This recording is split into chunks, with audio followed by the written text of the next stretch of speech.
Ces 3 millions de mails, 1800 photos et plus de 2000 vidéos rendues publiques fin janvier 2026 par le département d'État américain la justice ont ouvert une boîte de Pandore jusque-là bien gardée. En lumière, de nouvelles révélations mettent en cause des figures influentes aux États-Unis comme en Europe.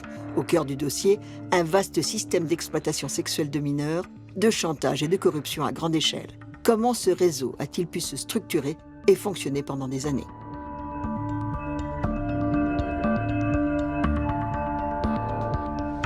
Qui était Jeffrey Epstein? Né et élevé à New York, Epstein fait ses premières armes loin de Wall Street. Au milieu des années 70, bien qu'il n'ait jamais obtenu de diplôme universitaire, il enseigne les mathématiques et la physique dans un établissement privé huppé de Manhattan, fréquenté par les enfants de l'élite new-yorkaise. C'est dans ce cadre qu'il noue ses premiers contacts décisifs. Le père d'un de ses élèves l'introduit auprès d'un haut responsable d'une banque d'investissement. Epstein quitte alors l'enseignement pour la finance. 4 ans plus tard, il devient associé au sein de l'institution de Wall Street.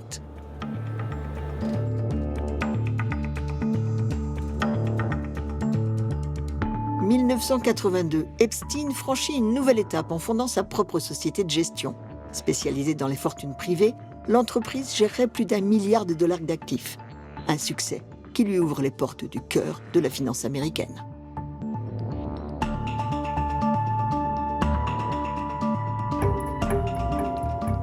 Corruption et réseau d'influence constituent le cœur de la méthode Epstein. Cela commence par des dons. Beaucoup. La police de Palm Beach en profitera pleinement. Pourtant, dès les années 2000, les plaintes pour viol provenant d'une dizaine de jeunes filles, pour la plupart mineures, sont déposées. Des plaintes classées sans suite.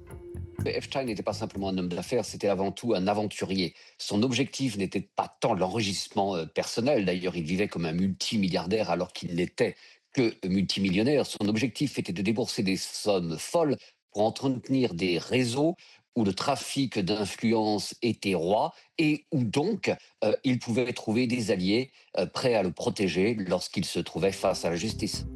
Pendant plus de 40 ans, Epstein évolue ainsi au sommet des réseaux de pouvoir, constituant un carnet d'adresses mêlant figures de la haute finance, responsables politiques et personnalités du monde culturel.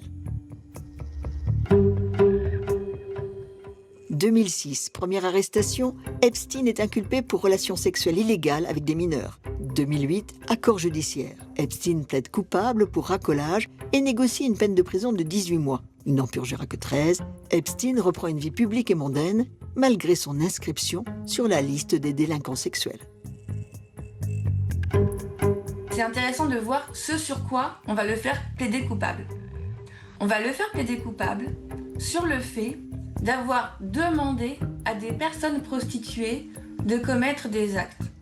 Alors qu'on sait parfaitement que ces gamines de 14 ans ne sont globalement pas des personnes prostituées, qu'en réalité, ces enfants ont été victimes d'agressions sexuelles, parfois même de viols, et que l'argent a été utilisé pour acheter leurs secrets, et pas seulement, et finalement aussi pour les mettre dans un état de culpabilité.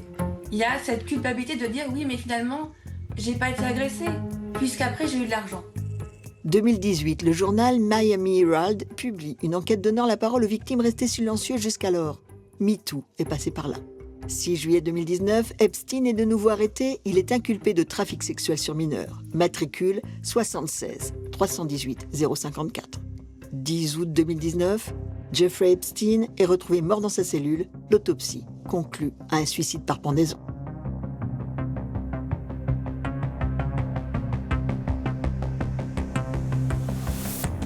Aux États-Unis, l'avalanche de mails avec des noms caviardés crée le séisme, politiquement notamment.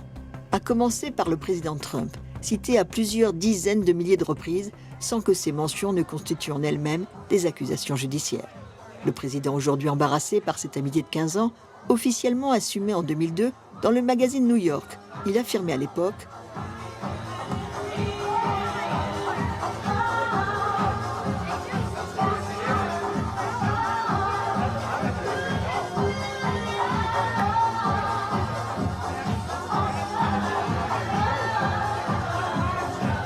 Aujourd'hui, c'est un autre son de cloche. » I think it's really time for the country to get onto something else, really.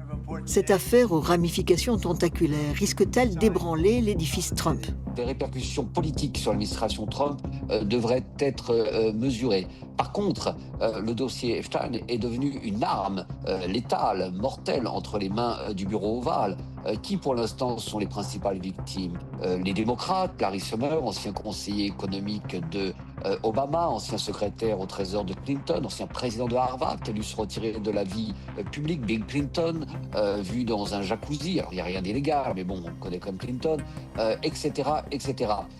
Et au-delà de cela, arme également de pression à l'international, puisque, comme nous le savons, cette administration a pour objectif de véhiculer son idéologie d'extrême droite, non pas simplement au plan national, mais international. Donc le dossier Epstein peut, dans les mains d'un État devenu aujourd'hui la première superpuissance voyou de l'histoire, être une arme d'importance. En France, les premières têtes tombent. L'ancien ministre de la Culture et président de l'Institut du monde arabe, Jack Lang, ne résiste pas à la tempête. Poussé à la démission, il est dans la foulée avec sa fille Caroline, au cœur d'une enquête pour blanchiment de fraude fiscale aggravée par le parquet national financier. Le père et la fille sont accusés d'avoir profité pendant des années des largesses financières du prédateur sexuel. Le Quai d'Orsay est aussi éclaboussé par l'affaire. Un diplomate français aux Nations Unies est soupçonné d'avoir donné des informations confidentielles. La même année, le FBI l'avait pris en flagrant délit de consultation de fichiers pédopornographiques. À l'époque, aucune sanction judiciaire n'avait été prise par Paris. L'impunité, un privilège de tête couronnée, pas toujours. Le prince Andrew, qui avait déjà perdu ses titres royaux en octobre 2025 à cause de son implication dans ce réseau de trafic sexuel, est maintenant également accusé d'avoir transmis des rapports confidentiels à Epstein alors qu'il était envoyé spécial du Royaume-Uni au commerce. La monarchie britannique vacille sous le poids du scandale. Elle n'est pas la seule. Cela tangue aussi au 10 Downing Street. Le Premier ministre Keir Starmer est fragilisé depuis la mise en cause de l'ex-ambassadeur aux USA Peter Mandelson, démissionné en septembre 2025. Un autre royaume, lui aussi touché de plein fouet, la Norvège, avec la princesse Mette-Marit, empêtrée dans le scandale. En cause, sa correspondance nourrie et complice avec Epstein pendant des années. Sous les feux aussi, l'ancien secrétaire général du Conseil de l'Europe, le Norvégien Thorbjørn, accusé de corruption aggravée, Strasbourg a levé son immunité. Le dossier Epstein, une déflagration planétaire qui touche puissants et personnes influentes. Un dossier loin d'être bouclé. Le fait qu'une affaire telle que l'affaire Epstein ait pu durer pendant tant d'années, que cet homme ait pu avoir tant et tant de victimes, montre qu'effectivement, il y avait un problème dans la manière dont on pense, dont on conceptualise, dont on voit ou non les violences commises sur les enfants. On a la croyance que l'agresseur sexuel, c'est le mec un peu bizarre, un peu étrange, dans sa camionnette blanche. Il y en a. Mais en fait, il n'y a pas que. Et il y en a beaucoup qui sont des monsieur tout le monde, dans des beaux costumes, qui ont des beaux appartements, qui ont beaucoup d'argent, qui ont des jolies familles, et qui en fait sont des agresseurs sexuels et qui commettent des viols sur des enfants de 14 ans. 40 ans après les premiers viols de Jeffrey Epstein, c'est la fin de l'omerta. Ce spot a été diffusé à la mi-temps de la finale du Super Bowl, l'événement sportif suivi par 110 millions d'Américains en février 2026. I was 16 years old. was 16, 14 years old. there are about 1,000 of us. Ces femmes veulent désormais que la vérité. Because this girl deserves the truth. Because she deserves the truth. Because we all Deserve the truth.